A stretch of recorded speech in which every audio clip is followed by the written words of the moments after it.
Women in this country have made tremendous progress. Official statistics support this claim. Media reports by and large vindicate this. One, after all, does see more and more women in diverse fields of activity. From medicine to media, classrooms to computers, playground to politics, they're everywhere. Economic reforms, it is said, will accelerate this process of empowerment. Right. But which section of women will benefit? To be more precise, how are rural and tribal women benefiting from the structural adjustment program? Has their access to employment, health, and education increased? Can the forces of demand and supply ensure equal and remunerative wage for the women working in the unorganized sector?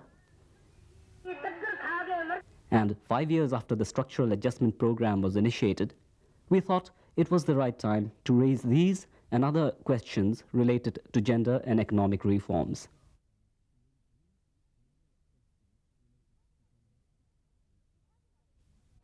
We have in our studios this morning Dr. Sarla Gopalan, Secretary, Women and Child Development, Government of India, Professor Shunanda Sen from the Center for Economic Studies and Planning, Jawaharlal Nehru University, and Dr. Jaya Mehta, also an economist, who was formerly from Gokhale Institute of Politics and Economics. We are very happy to have all three of you here today. And could I request Dr. Sarla Gopalan to make a few opening comments? Dr. Gopalan, please. Thank you, Vijayalakshmi. I must congratulate the university for thinking of introducing this topic on gender and economic reforms as part of your Platinum Jubilee discussions, because this highlights the importance that is being given to issues relating to gender. When I talk about issues relating to gender, I mean the problems of women, the status of women, the role of women in society, their contribution to the economy. One of the major concerns in the last 50 years particularly has been the low status that women are enjoying. And what has been identified is because they are not economically contributing to the family. They do not have rights to own property, particularly landed property is not in their name. Until recently they did not inherit property also. And all this and other social factors like the status given to a girl child in the family vis-a-vis the boy, the son, have affected her image, and we have become very sensitive about this, not only in India but the world over. And positive action is being taken in recent years, and particularly last year we had the 4th World Conference on Women at Beijing, when all these issues that have been worrying the society world over, in order to focus on these issues and see how these things can be changed, how social attitudes and behaviors can be changed so that there is equity, there is equality of status, and every human being is given a rightful place. And therefore, in this context, the economic status becomes very important. Now, this would relate to the employment opportunities for women, the wages they get for their work or the wages they do not get for their work, the recognition they get in the society, the access they get to various factors like education, skill, credit, markets, and finally the status they get in the society. That is why it is very important that we look at gender issues in economics. Now, recently India has launched the economic reforms, and everybody is worried as to how this is going to impact on women. Is it going to be to their advantage, or is it going to push them further down because they were already enjoying only a low status? Is it going to pull down their job opportunities, push down their wages, take away raw materials and other little benefits they enjoyed in the society. And as government, what we would like to know is very openly, transparently and in an unbiased fashion, understand where the discrimination is and various laws that have been enacted right from our constitution, which says about equality, see why this is not being enjoyed by the people for whom it is meant, and rectify this by making positive interventions. I mean, all of you are aware that in the recent amendments to the constitution, the 73rd and the 74th amendment, it was felt necessary to give reservation of 1/3 of the seats in all the local bodies for women, so that they get included in decision making process at the local body level. Well, this is not everything. Now, there are many more things that need to be done, but we need good advice, we need researched data, so that we do not go by some impression, we go by facts and we do not waste time unnecessarily making mistakes. We learn from experiments, experiences the world over. Yes, that was a very good overview, and Dr. Sen, would you like to respond to that? Well, this probably is just an overall comment than a direct response. I am very glad to be here, and especially to be with all of you and with the comments which came from Dr. Gopalan, who is actively engaged in policy making on women.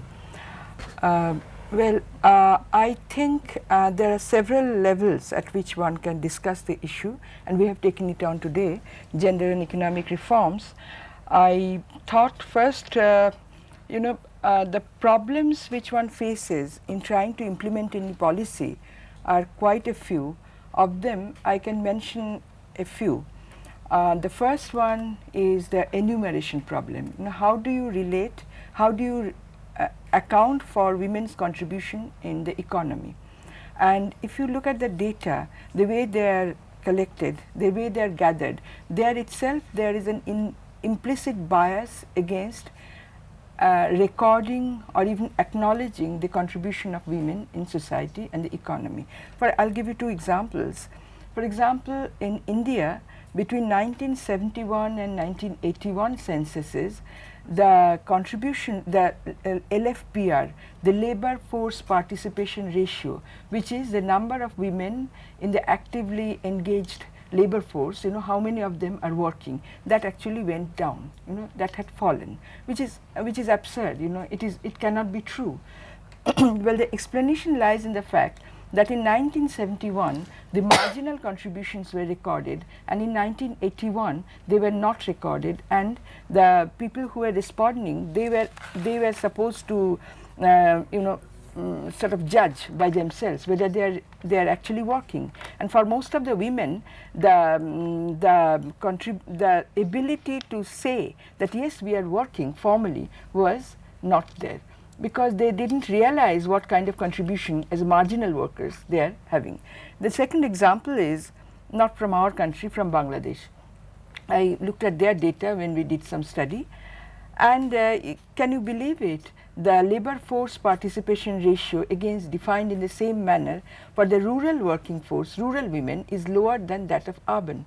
Bangladesh is dominantly an agricultural economy, and the kind of work they do, not just in the fields, but within the house, maybe carrying the food to the fields, then harvesting, thrashing, all these things are there, but they are not recorded in the actual data. So at the level of data collection, some improvement, some progress has been made by the National Sample Survey data, and there is this code 93 which tries to record the contribution of women when they work around the house, tutoring your own child, or collecting food for the family and so on. These things are important, and there has Ms. Sen, let me just intervene here. You're making a very important point. I've been looking at this data. Now, if you look at the 1991 census, lot of effort was made to capture the work that women are doing. Yeah. Now, you know very well that our census definition of work is very important, and it says only work which is 15 marketed, days. which brings in an income, a wage, can be counted as work. Therefore, work that is done within the house, even if they are doing for the family, that is not counted as Sure. work. That is why Yeah. large number of women did not get counted as Right, I agree workers with and you. they did not get Yeah, into the yeah, labor force. sure. Therefore, in the 91 census, you know, they introduced I'm some familiar, yeah. additional questions Right. so as to bring out wherever that work ended up in increasing the production or the value Okay. for yeah. the family, Right. and that got included. Right. And therefore, you know, our work participation for women went up to 23%, which was quite significant. But even then we are not satisfied. We feel it must be much higher than 23%. And as you rightly mentioned, the National Sample Survey has got a little more expanded Can I just expand definition. this one a I little think bit? it would Yeah. be useful Sure, for you to expand, sure. Many thanks. explain that. Yeah. Absolutely. Now, the question is that it is necessary, therefore, I think we both agree that it's important at the level of data to account for the contribution of women in the society. Now, this has this, you know, this lacune, it goes back to some other conceptual issues. In fact, often, you know, if you treat, as you rightly said, that if women, it is wage labor, it's only then that it is accounted as actual labor force participation. Now, in the context of that, you know, it is obviously, you know, what it implies that it is the market, it is in the marketplace where you take a formal job, you are recognized as a worker. Now, in this context, well, it's certainly true that there is, if you talk about economic theory, there is a body of literature where this is recognized as a contribution, marginal contribution of the worker in terms of the labor productivity, marginal product of labor that is valued. The value of the marginal productivity of labor is recognized as the wages. Now, this also comes from a philosophical kind of a background, utilitarianism, that, you know, each should get according to one's own contribution. However, this again, you know, we are all aware of it. This doesn't recognize the whole social process, in terms of which there is a social reproduction process going on, and women are responsible not only for biological but also social reproduction, and all those contributions have to be recognized someday, not only just in our country but elsewhere, in order that they are compensated adequately. This brings us to some kind of an issue like compensatory justice, which again, you know, is very important in the context of women, because they were negated these privileges, these rightful compensations in the past, and that's why probably you are trying to target them at a certain level. Right. Now, I'll come to quickly, if I can, Yes, you know, just very quickly, because yes, we have I know. to go on. Right. Now, I don't want to spend much time on this, but then the next issue is how are the reforms affecting the status of women in society, which you wanted to highlight on. Now, there are 2 or 3 issues which I find is important, because in the context of the market, what is in the context of reforms, what is happening, we are bringing the market to the fore, and certain activities which were taken up by the state, that is receding. Even though it's true that the state is trying to intervene to rectify the situation, but basically what is happening, that the market has come to the fore, and the reforms also imply that in terms of budgetary grants, you know, certain social activities, the social sectors more or less, which includes the expenditure on hospitals, free beds, electricity, water, many other things, transport, well, these social activities perforce need to be curtailed in this society if the reforms have to be implemented. Now, for the poorer sections of society, where women, well, at the level of the household, they really act as buffers. If there is distress, they will do a little more work in order to smoothen out the process. Now, in this whole setup, what do we expect if the reforms are really rigorously implemented, along with privatization and along with the total retreat of the state, all these things are marketized, then naturally, you know, the burden on women will be a little more. And this includes the effect of the structural adjustment. And the second thing is, probably we can come back to that. I also had in mind on sort of, when you bring the market in the context of globalization, which India has certainly implemented, along with, it's not just in India, it's all over the world, globalization. So do we need to be aware also of the other implications like export oriented growth? What are the implications? Maybe we'll take it up later. Professor Technology. Sen, Yes. I'd just like to put a little bit on record. We were talking about numbers. See, 1971, there were 31 million women in the workforce. In the 1991 census, it went up to 90 million.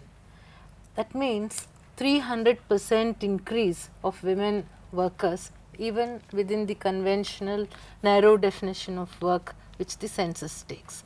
Now, in the context of the present economic reform and whatever is happening, I mean, I personally Yes, believe I have some arguments on with that. or without Yes, economic we'll come back to reforms, that. more and more women are coming Right.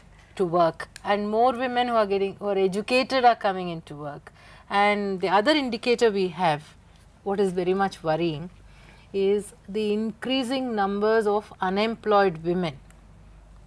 If you look at the queue for employment, the women waiting for employment in proportion to the number of women is very large compared to the men, because women are now late entrants into this educated employed section, and they are waiting without jobs. So their unemployment also is very high, but their work participation is definitely increasing. And therefore, our concern now is to see that the opportunities for work do not get reduced. I am sure Jaya has done her alternate economic survey, and so she must be having a large number of issues to raise in this context. Before I come down to actual data and figures and what has happened to Indian economy, I essentially want to raise one conceptual question about talking about economic reforms and gender. And we have had the discussion till now has related to women as a group.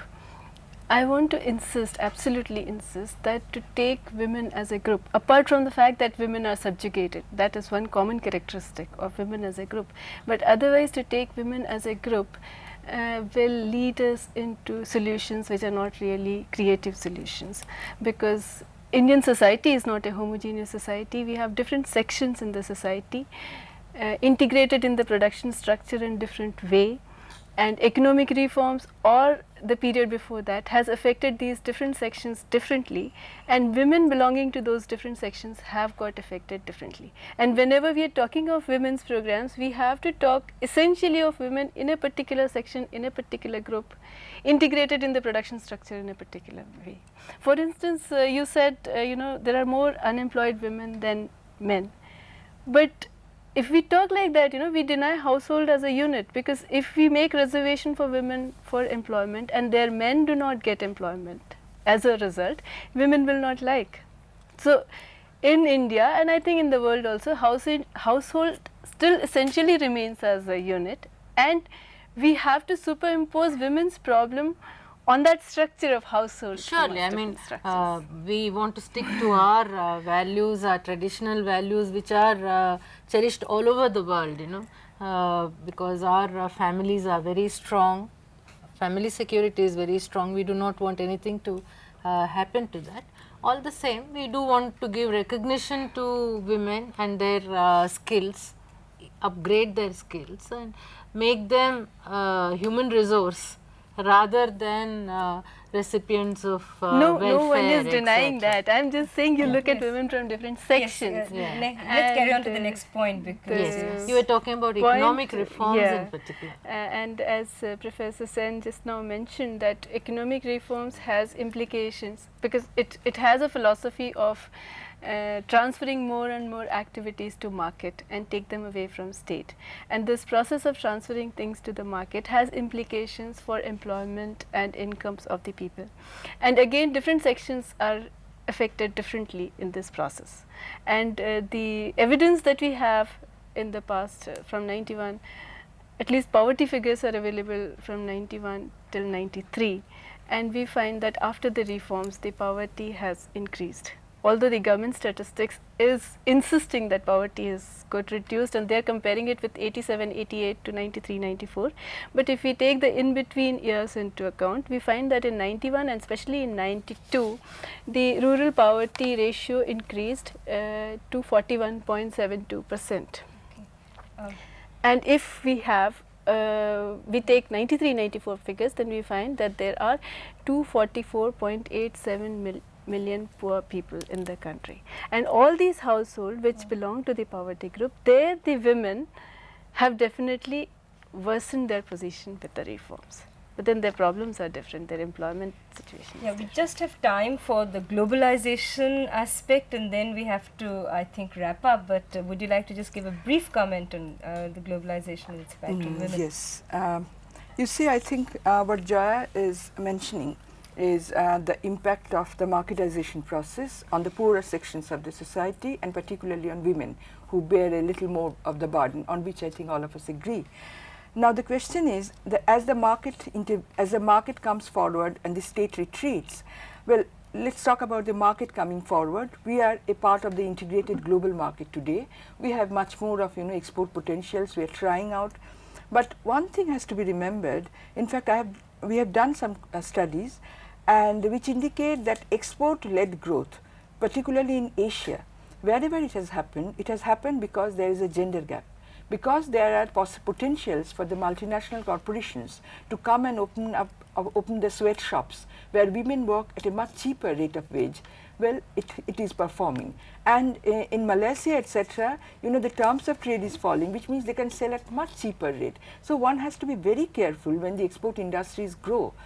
What extent the level of wages are compatible even within the economy with the rest of the sectors, and number two, to what extent the gender gap is continuing in wages, whether it is continuing or not.